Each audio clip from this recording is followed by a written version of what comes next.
everyone, welcome back to my channel. It's Bella. So today I created this makeup look for you guys. It's a really warm smoky eye, all matte. So if you guys want to see how I achieve the look, then go ahead and keep on watching. The palette that I used to achieve this look is the Too Faced Pumpkin Spice palette.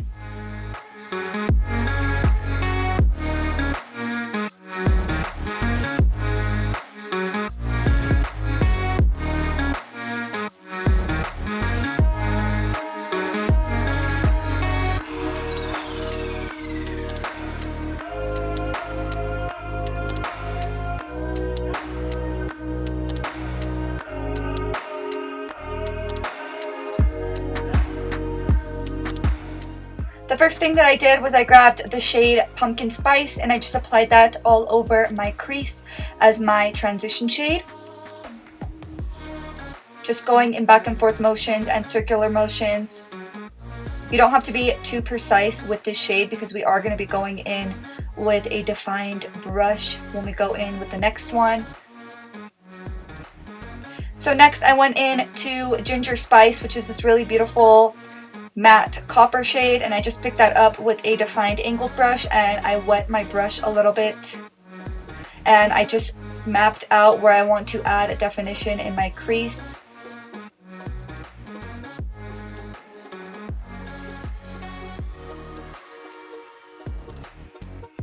Next, I went back into that first shade that we used in our crease as the transition shade, and I just put that shade directly over top of where we created that line, just going in circular motions and back and forth motions. And if you're having troubles blending that line out, you can go in with that deeper shade and just go over that line just to get it nice and blended. Next, I went in with some concealer and I just cleaned up the entire lid, and then I went ahead and set it in place with translucent powder.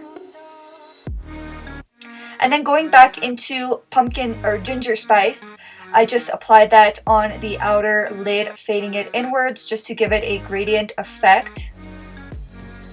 Just starting in the very outermost corner, doing light tapping motions when I have the most amount of product on my brush. And then when I barely have any product left, then I swoop it inwards. And if you want to blend it out even more, you can go in with that transition shade and just really make sure that the edges are nice and blended. And then for lashes, I just went in with these lashes that I had in my vanity. They are unfortunately discontinued, but right now I'm working on finding some really nice lashes that I like to wear that I can provide a link for you guys. Next, I'm just applying those two shades that we put in our crease in my lower lash line, mainly in the outermost corner. And the very last thing that I did was I applied some mascara to my lower lashes. And this is the finished look, guys. I really hope you enjoyed watching. If you did, please make sure to give this video a thumbs up and don't forget to subscribe so that you never ever miss one of my videos. Thank you guys so much for watching, and I hope to see you in the next one. Bye!